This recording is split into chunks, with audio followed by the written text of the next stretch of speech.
तो एक बार फिर से आप सभी का स्वागत है मेरे YouTube चैनल पे जिसका नाम है पीयूष जूलॉजी। और आज हम बात करने वाले हैं झींगा के अपेंडिजेस के बारे में, ठीक है। यानी कि पैलीमॉन के अपेंडिजेस के बारे में देखेंगे।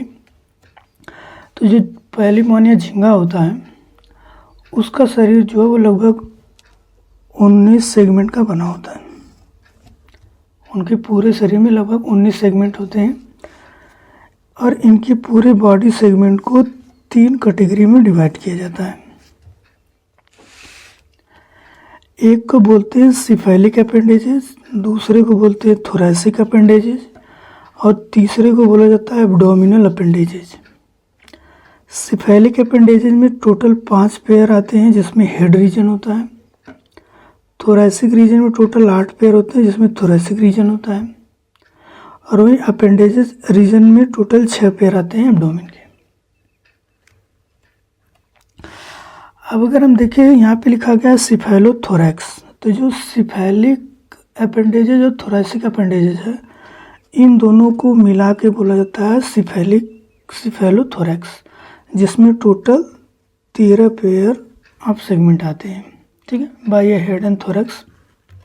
सिफेलिक अपेंडेजेस की बात करें तो इसमें आता है antennules, antenna, mandibles, maxilla and maxillary. और थोरैसिक अपेंडेजेस में आपको तीन पेयर ऑफ मैक्सिलिपेट के और 5 ठो वॉकिंग लेग देखने को मिल जाएगा। एब्डोमिनल अपेंडेजेस की बात करें तो इसमें हमको 5 पेयर प्लूरोपोड और एक आपको यूरोपोड देखने को मिलता है। तो अब हम बारी बारी से सभी अपेंडेजेस को देखेंगे। तो सबसे पहले हम लोग सिफेलिक अपेंडेजेस के बारे में बात करेंगे, जिसमें सबसे पहला आता है एंटीन्यूल्स। अगर हम एंटीन्यूल का स्ट्रक्चर देखें तो हमको कुछ इस तरह का दिखाई देता है। अगर हम देखें तो जो फर्स्ट एंटीन्यूल है वो सिफेलिक अपेंडेजेस सेगमेंट के ऊपर स्थित होता है दोनों साइड, और उसका जो बेस यानी कि जो आँख का बेस होता है वहाँ से ही आपको निकला हुआ दिखाई देगा। अब इस पूरे रीजन को प्रोटोपोडाइड बोलते हैं, जिसके अंदर हमको 3 चीज़ें देखने को मिलती हैं, प्रीकोक्सा, कोक्सा और बेसिस। तो ये जो पूरा रीजन ये है प्रीकोक्सा, ये है कोक्सा और ये वाला रीजन है बेसिस का। कोक्सा जो होता है वो शॉर्ट एंड सिलेंड्रिकल होता है, ये आप देख सकते हैं छोटा और सिलेंड्रिकल है।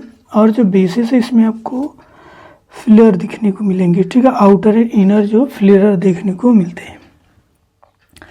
अब अगर हम बात करें एंटीना की तो उसका स्ट्रक्चर हमें कुछ इस तरह का दिखाई देता है। ये भी कहाँ रहता है, ये एंटीन्यूल के जस्ट बिलो रहता है।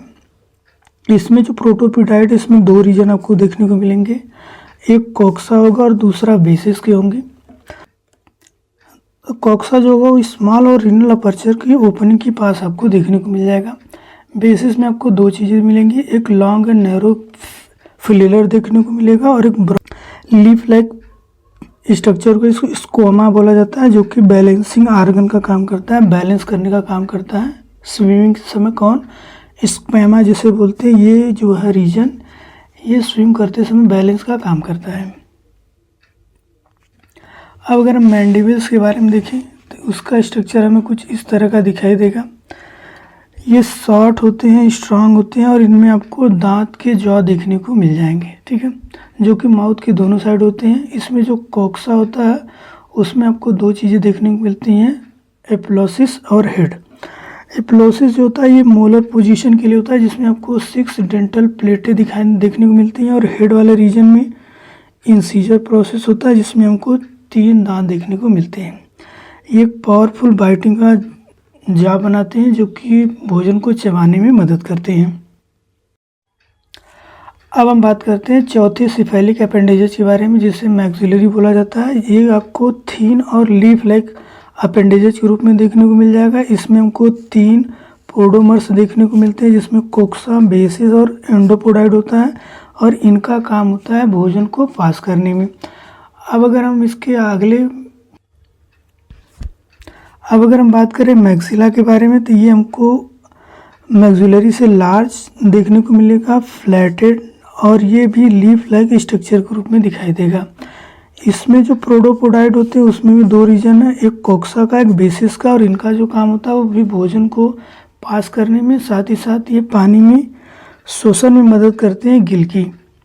तो आज के लिए बस इतना ही। अगले वीडियो में हम लोग थोरैसिक और एब्डोमिनल अपेंडेजेस के बारे में देखेंगे।